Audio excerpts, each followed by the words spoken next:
What's going on, guys? I hope that you're all having a wonderful day today. For those of you that are new to the channel, my name is Ty, and today in this video, I'm going to be talking about 8 movies that I think that you need to check out right now. Now listen, this is like an ongoing series that I have on this channel where every couple of months, I'll just talk about some films that I've watched recently for the first time, and I just want to, review them, discuss them, go over them, and explain why I feel you should check them out. It's honestly been a minute since I've made a video like this. I think my last one was in February, so I've had like 6 months to watch films, and yeah, I just want to get into the movies that I want to talk about today. I just want to mention 2 things really quickly. First of all, I'm not going to be including any 2024 releases. So any of those films that I watched for the first time, not going to be including them. So 2023 and back. And also, I'm not trying to act like I'm reinventing the wheel here. A lot of the movies that are on this list are very popular. Maybe some of them are more under the radar, but I'm not trying to act like I'm, putting anyone onto these movies. But I just hope that this video can be the push to make you guys actually go out and watch these for the first time or rewatch them if you've already seen them. But again, I'm not trying to make it like I'm putting anyone on to like these extremely popular movies.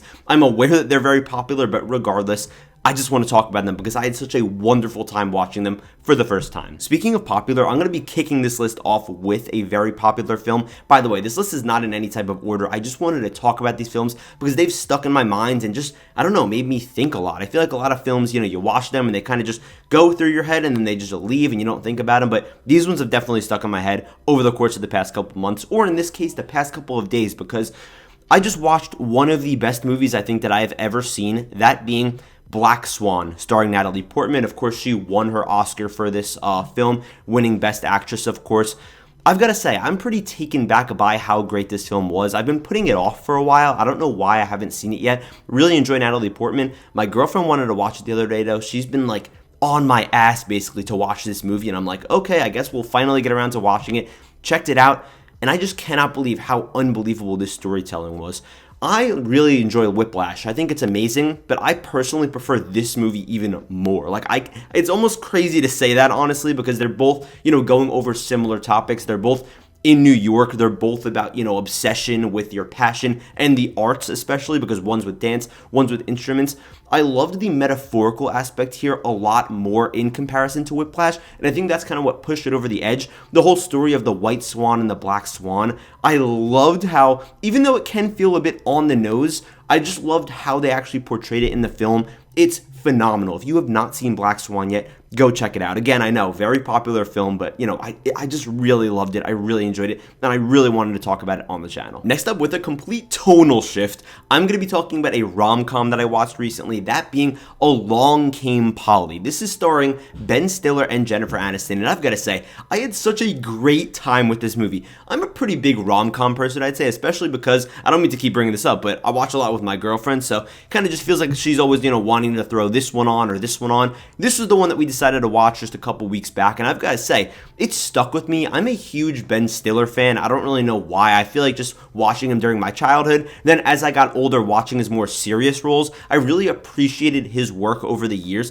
and I've got to say, this is just such a fun time. I love the chemistry between Jennifer Aniston and Ben Stiller. It feels like he's in a more goofy mood here. You almost see the groundwork for something like Zoolander or for something like Tropic Thunder.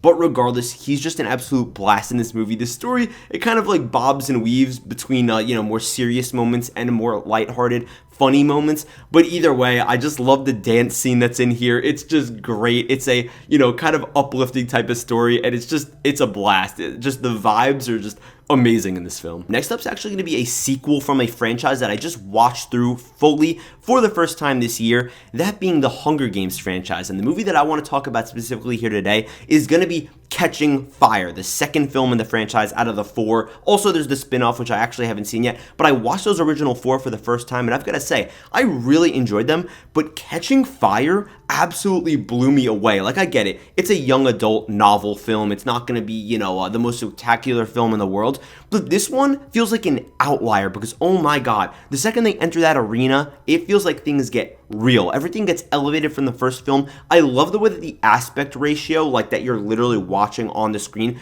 actually gets a lot larger into like the IMAX format when you're in the arena. It's super awesome. You'll understand what I'm talking about if you watch the film, but it just feels like everything is just elevated. The character moments, the setting, I really like the arena, even just like stuff like the CGI, even just the production value, if you will. Like the first Hunger Games, it does look great, but just feels like this one's taking that next step. You've got Jeffrey Wright in here. You've got a bunch of awesome supporting characters, and I've got to say, I just really enjoyed this as like a dystopian sci-fi type of film, sort of up my alley. And again, I know it's like a Hunger Games, it's a bit of like a weird choice, but I really enjoyed this movie, and I was taken back by how good it was. Taking things back nearly 50 years now, I'm going to be talking about Chinatown. I've watched this movie maybe February, I think right after I actually posted my last 8 movies you need to see right now video, and I was like, oh, this just missed the cut.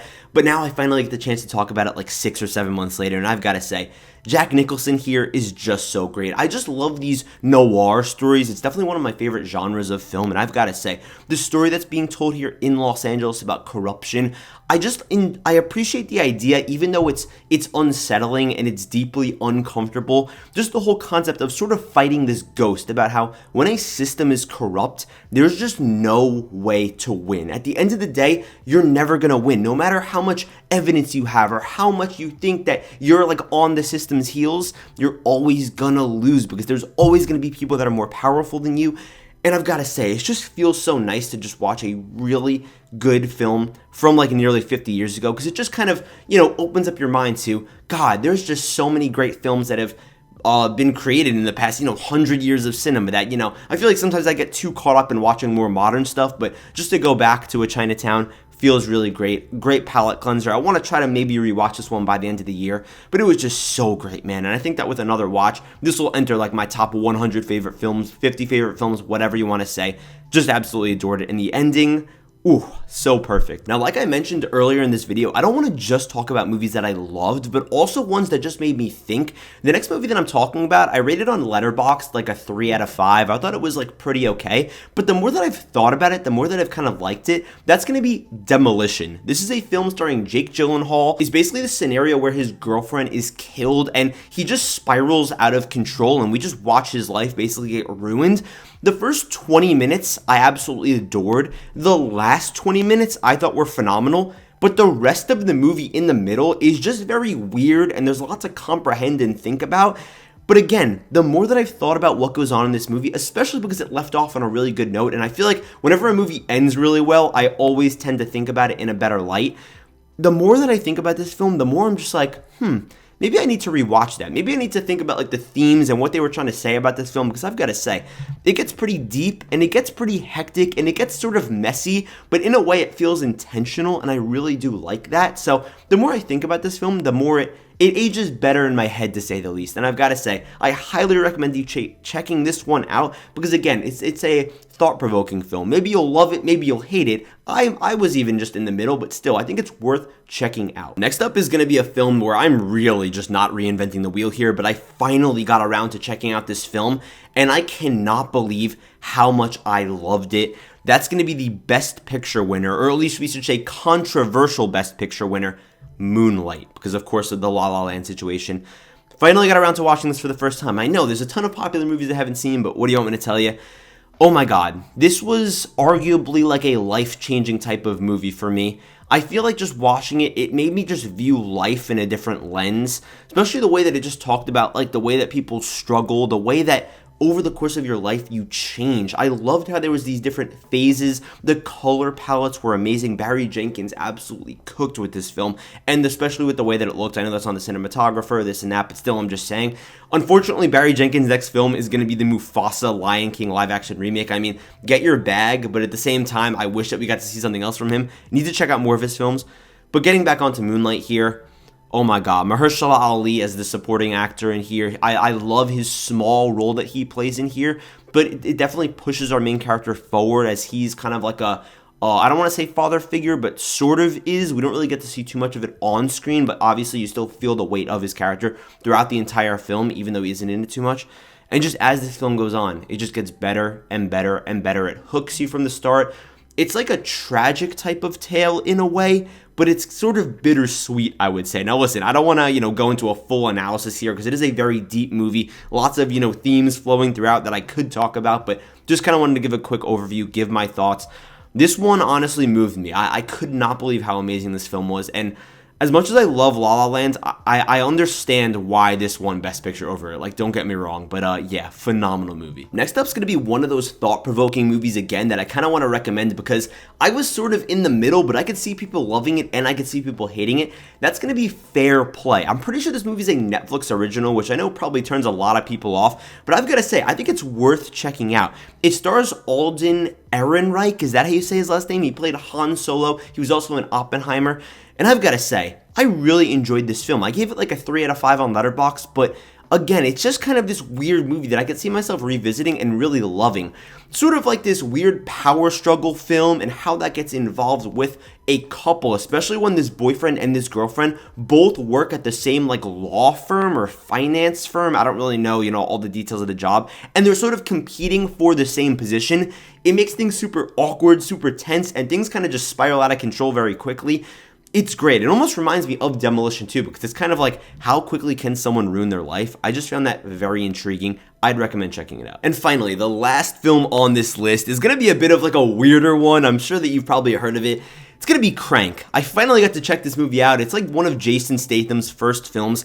It's just balls to the walls insane. You want to see good action, that's what you're getting in here. It's super low quality in a way, but I feel like that almost, improves your viewing experience because it just feels so campy. It's so over the top with the dialogue and what you're seeing on screen. I loved it. There are just insane sequences in here. And I've got to say though, all of these insane sequences are because of the sick premise that's going on here. Basically, you've got Jason Statham's character who's been poisoned, and if he doesn't keep his adrenaline up, he will die. So he's just running around doing a bunch of crazy stuff, and it's kind of one of these like real-time movies where like the movie's 2 hours long, but you're watching like 2 hours of this guy's life. So it's like a pretty short span of time, give or take. Maybe it's 3 or 4 hours with cuts, but it doesn't matter. Really cool action, really insane sequences with some of the ways that he has to keep his heart rate up and his adrenaline up. I mean, really crazy stuff here. It's like that 2000s charm. It's kind of stupid at times, but I really liked it, and it's just a weird movie that I'd like to recommend to people. But yeah, those are my 8 films, guys. I really hope that you we'll actually go out and check some of these out. If you guys have any thoughts, if you guys have any other films that you'd like to recommend, let me know down below. I mean, there's literally millions of films out there to recommend, right? So let me know and maybe I'll check some out. But again, I know these are some pretty popular films, but regardless, just wanted to get my chance to talk about them on the channel. But anyways, guys, thank you so much for watching this video. I love you guys, and I'll see you in the next video.